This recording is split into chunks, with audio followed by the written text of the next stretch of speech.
స్వస్థపరిచావు, శుద్ధునిగా చేశావు.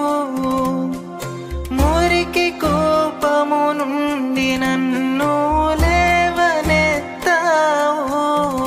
నా తలను పైకెత్తుకొని బ్రతికే తరుణమిచ్చావు. నాకు బ్రతుకునిచ్చావు.